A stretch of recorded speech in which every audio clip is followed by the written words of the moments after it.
A group of NRI investors made headlines recently when they sued ICICI Venture Fund for not delivering on promised returns.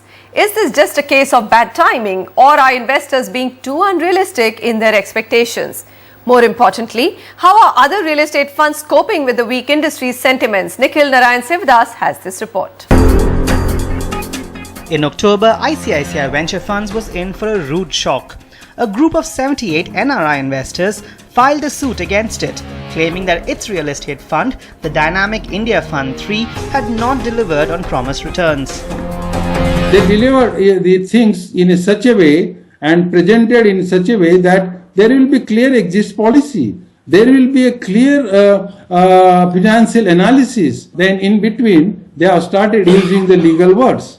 And then we smell that their intentions may not be clear.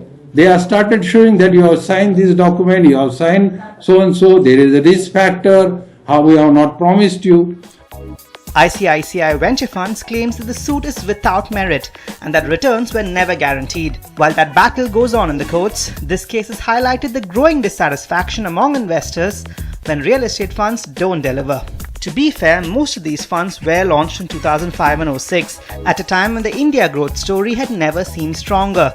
But the following global economic crisis and the ongoing real estate slump has taken its toll. Real estate funds say that investors cannot expect the returns that were promised back then. I think the band of investments from a FDI perspective should be somewhere between the 15 to 20% range. I think if the expectation is more than that at an India level, then I think it's unrealistic. But a portion of the blame has to be shared by real estate funds as well. What ICICI Ventures did, I think they are well aware. They are very well informed about the local conditions. But sometimes, property specific or developer specific could be a decision that they, could have, approached it differently. Even if an investment lost money for very valid reasons, an investor would understand that. But when they're kept in the dark and not notified till the last moment, they're not consulted or properly explained the situation, that's when the problems occur.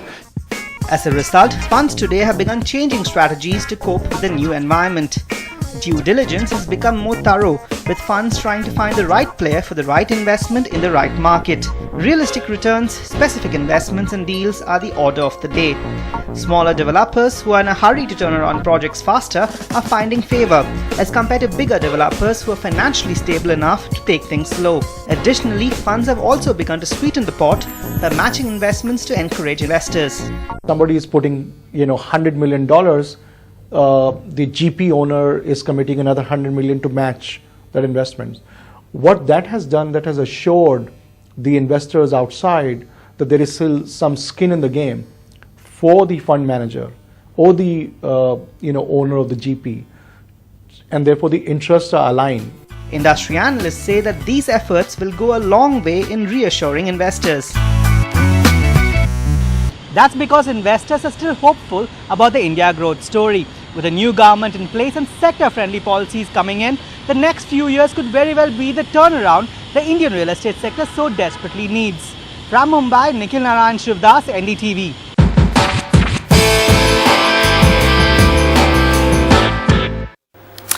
All right, so what should high net worth investors be doing? After all, real estate funds aren't a game for everybody. It's pretty much a high net worth investor game. Kuldeep Chawla, founder and CEO of ASK Strategies, and Shashank Jain, ED and leader real estate transaction services, PwC India. Welcome, gentlemen.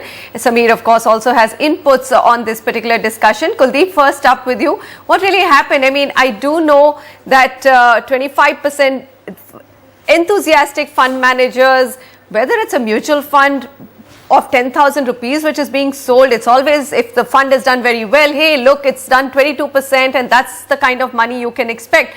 So I'm just wondering, why does this group of investors feel that their case is stronger against ICICI and that so-called possible returns of 25% that they were shown? So I think there are, I think there are a few parts to this. Part one is, and I'll generalize it beyond just the specific instance, because what you're seeing in one instance is a matter that is come to a head because the fund life has come to an end, and it is likely and very probable that you will see other actions being taken, whether they play out in the public domain or not. They're certainly happening in the private domain. So like I said, there are two parts to this. Part one is that it could be a developer specific, project specific, or location specific issue. But the wider issue, and that's the second part, is that, what did the investment manager do? A, in terms of disclosure, which you would expect any qualified investment manager to do. So that's one, is disclosure and transparency. And the second issue is corrective action. Because if you look at it and you have, let's say, 10, 15 investments in the portfolio, it's very difficult to believe that 80-90% of those investments have done poorly. Because it's a portfolio, it's very likely that one or two investments will do poorly. But if you're doing real estate, and unless you're taking significant risk, your capital would not be at risk. And that's the big difference, between most real estate investments and venture capital or early stage or private equity investments which are not in the real estate domain. All right, Shashank, for the sake of our viewers, explain to us, number one, already as per the SEBI regulation, the ticket size for any such private fund is 1 crore plus, am I right? Yep. All right, so really it's high stakes. In that case, these are all informed investors. How are these funds sold, and then where does the money which is collected, I know I'm asking very low common denominator questions, but it's important for everyone to understand, where does that money collected really get invested when you say it's a real estate fund?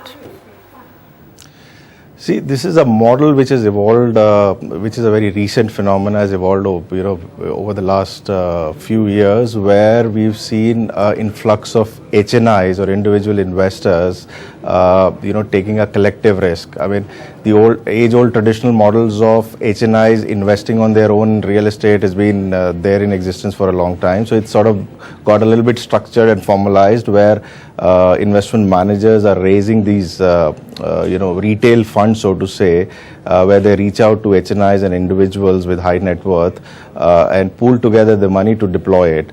Now, it's got its own set of challenges as well as advantages. Coming to the challenges, while the investors are all educated, and a lot which is sort of aware of the markets and the ground realities, they may not necessarily appreciate the formal process of deploying funds, returns and exits, etc.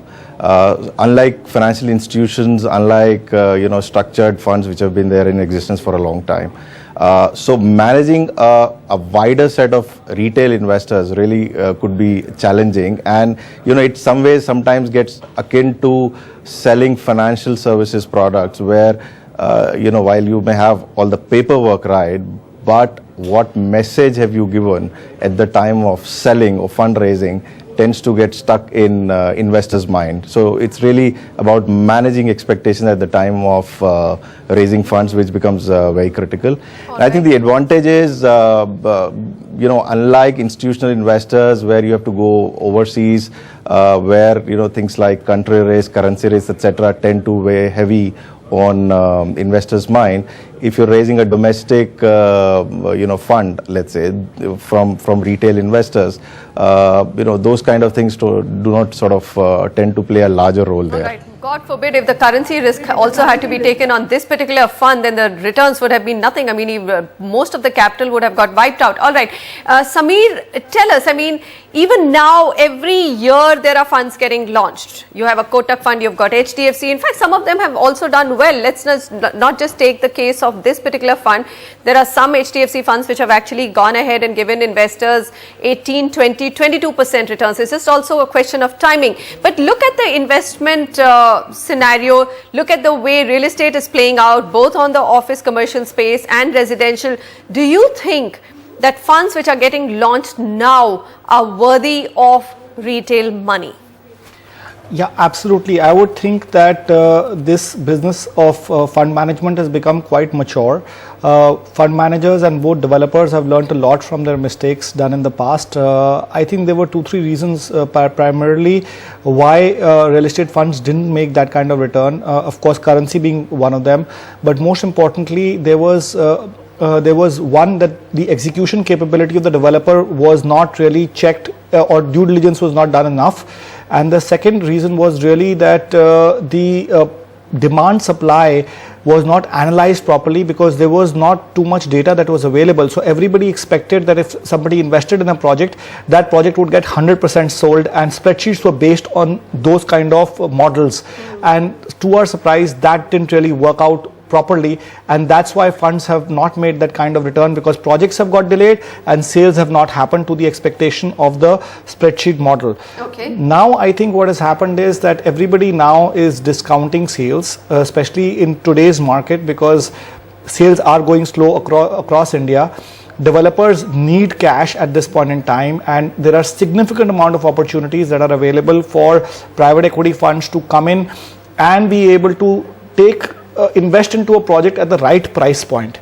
So I think it's a win-win, because developers now need cash. They will sell at a lower price in terms of giving it to the private equity investor, taking investment, and at the same time the PE fund will end up making money, because also most of it is kind of structured debt. All right, it is structured debt. That's what we are hearing as well. Kuldeep Chawla, does that take away the risk to a large extent?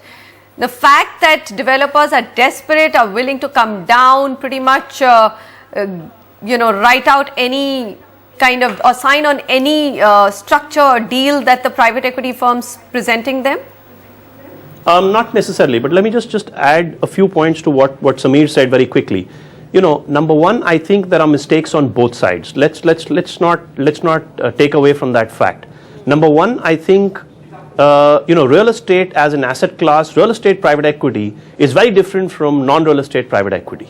Okay, so you had a lot of investment managers who did not have sufficient Indian real estate experience, Indian real estate investing experience, and B, I think most Indian real estate investments needed to be in a co-development format, which is very different from the way most real estate private equity is done globally. So you could not just transplant expertise from overseas, into India. So that's an error on the part of the investment managers, apart from all the demand, supply, and all the rest of it. Shashank, do you think that investors should now actually bite into funds, real estate funds? That's the big question.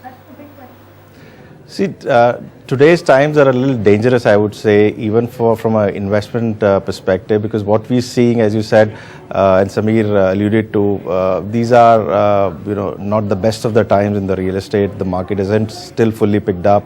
Developers are still cash strapped.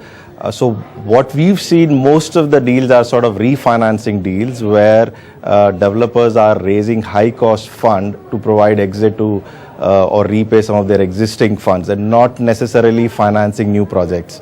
To my mind, that's not a very comfortable situation, because what developer is essentially doing is deferring his repayment obligations. So that's the developer side of it. On the fund side of it, I think the investment managers have learned their lessons. The focus on due diligence is far greater. They are looking at ring fencing their cash flows, their investment. They are looking at making sure that the exit strategies are clearly laid down and agreed upon. So to that extent, it becomes a win-win situation where developers are getting opportunity for refinancing. At the same time, the fund managers are making sure that they do not, as Kuldeep said, take equity risk, but get covered themselves, as a debt provider, so to say. All right, gentlemen, thank you very much for joining me. We've completely run out of time, but the message is very clear. Probably, rather than risking your money 6 years ago, if you risked your money today as a high net worth investor in a real estate fund, you had a better probability and a better chance that you would make decent returns. Do not expect very, very big numbers, because that's of course something that the fund managers will promise you, difficult to accomplish. More transparency is something that the investors have to demand, and funds must provide to all the HNIs investing in their fund.